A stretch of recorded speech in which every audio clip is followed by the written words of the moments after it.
नमस्कार साथियों, मैं प्रशांत पांडे।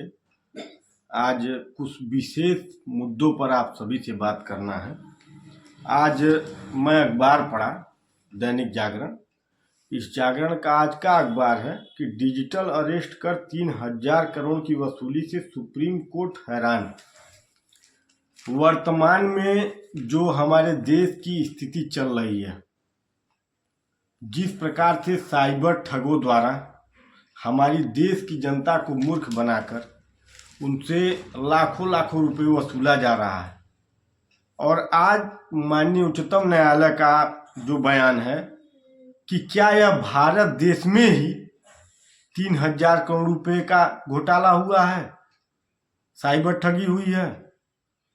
मैं पूछना चाहता हूं माननीय उच्चतम न्यायालय से और अपने केंद्र की सरकार से कि इस पे कोई कानून क्यों नहीं बन रहा है। और आए दिन यह जो साइबर ठगी, यह आए दिन प्रतिदिन बढ़ती जा रही है, और इस पे ना कोई कानून बन रहा है, ना इस पे कोई बोलने वाला है। मैं चाहता हूं कि जो देश की जनता के साथ, जो हमारे नागरिकों के साथ अन्याय हो रहा है, इस पे सरकार एक्शन ले।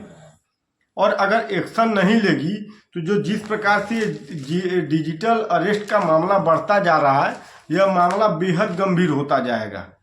वर्तमान में 3000 करोड़ रुपए की साइबर ठगी भारत देश के अंदर हुआ, और यह 3000 तो एक अनुमानित है।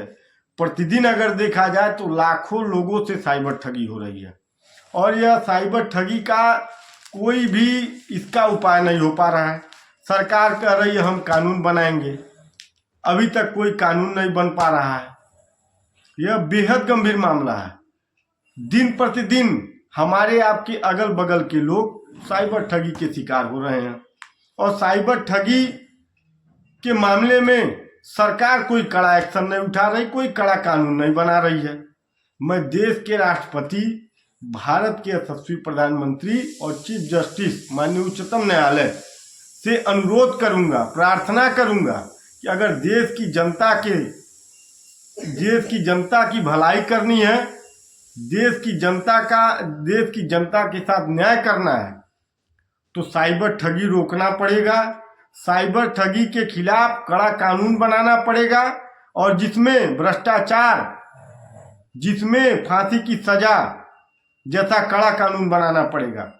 अन्य देशों की अपेक्षा जिस प्रकार से हमारे संविधान में कहा गया है कि सर्वे भवन्तु सुखिनः सर्वे सन्तु निरामया, उस प्रकार से और हमारे देश में जो ठगी हो रही है, जो साइबर अटैक हर नागरिकों के ऊपर हो रहा है, इस पे सरकार चुप है। सरकार को इस पे कड़ा एक्शन लेना पड़ेगा।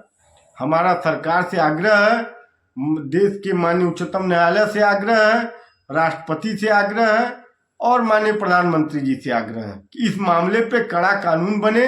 इस मामले को दबाने के लिए, इस मामले का हल निकालने के लिए जब तक कानून नहीं बनेगा, इस मामले की सीबीआई जांच नहीं की जाएगी, तब तक साइबर ठगी ऐसे बढ़ते जाएगा। दिन प्रतिदिन हमारे नागरिकों के, हमारे आम जनता के साथ साइबर ठगी होगी, और लाखों करोड़ों अरबों रुपए का गबन होगा।